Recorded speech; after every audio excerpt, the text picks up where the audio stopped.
നമസ്കാരം. നമസ്കാരം. ഇന്ന് ഭക്തിയാണല്ലേ? ഇന്ന് ഭക്തിയോടുകൂടി ഒരു തീർത്ഥാടനമാണ്.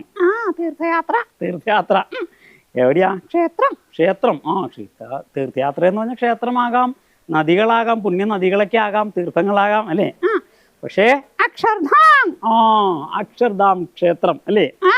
ഒരുപാട് രചനകളിലൊക്കെ അക്ഷർധാം ക്ഷേത്രത്തെ കുറിച്ച് കേട്ടിട്ടുണ്ട്, ഒരുപാട് വിശേഷങ്ങൾ അറിഞ്ഞിട്ടുണ്ട്.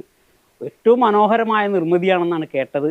എന്തായാലും അങ്ങോട്ടുള്ള യാത്രയാണ്, വളരെ ഭക്തി നിറച്ചു വെച്ചിട്ടുള്ള യാത്രയാണ്. കൂടെ വന്ന കാണാം അല്ലേ? അക്ഷർധാം ടെമ്പിളിൻ്റെ ഈ ഒരു ആംഗിളിലേക്കുള്ള ഫോട്ടോ എടുക്കാനായിട്ട് എനിക്ക് ഒരുപാട് പല സ്ഥലത്തു നിന്ന് നോക്കിയിട്ട് എനിക്ക് സാധിച്ചില്ല.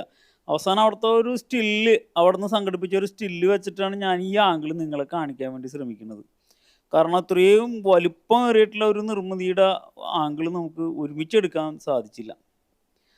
അതിൻ്റെ ഒരു സൈഡിലുള്ള ഒരു ഗേറ്റാണത്. ഇതിലേക്ക് അകത്തേക്കും പുറത്തേക്കും പോകാനായിട്ടുള്ള ഒരു എൻട്രൻസ് അത് പാലം ഉപയോഗിച്ചിട്ട് വേർതിരിച്ചിട്ടുണ്ട് അവർ. നല്ല തിരക്ക് വരും ചില സമയത്ത് ഇവിടെ. അകത്ത് കയറി കഴിഞ്ഞപ്പോൾ മുകളിൽ കണ്ടില്ലേ, ഒരുപാട് പൂക്കളുടെ പോലെയുള്ള ഡിസൈനുകളാണ്. എത്ര മനോഹരമായിട്ടാണ് ചെയ്തു വച്ചിരിക്കുന്നത്.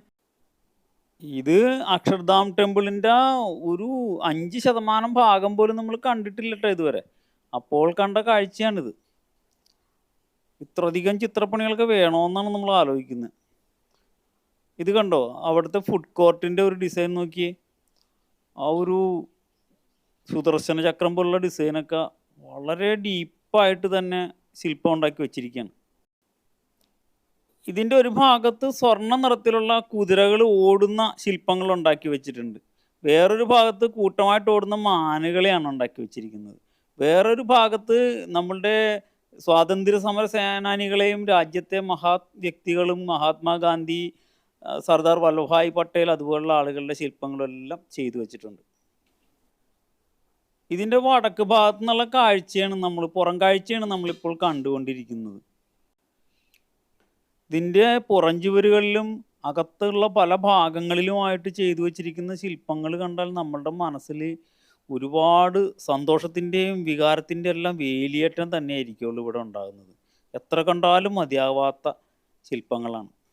17-ാം നൂറ്റാണ്ടിൻ്റെ അവസാന കാലത്ത് യുപിയിലെ ചാപ്യ ഗ്രാമത്തിലാണ് സ്വാമിനാരായൺജി ജനിക്കുന്നത്.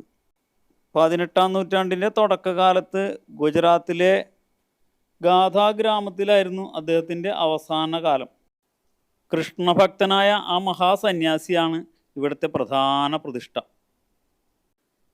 കണ്ണും മനസ്സും നിറഞ്ഞ കാഴ്ചകൾ കണ്ട് ആ കലാക്ഷേത്രത്തിൽ നിന്നും പടിയിറങ്ങുമ്പോൾ പിന്നിൽ കൃത്രിമ തടാകത്തിൻ്റെ നടുവിൽ അരയന്നങ്ങളുടെ പരിലാളനമേറ്റ് എന്നും ഒരത്ഭുതമായി നിലകൊള്ളുന്നു അക്ഷർധാം.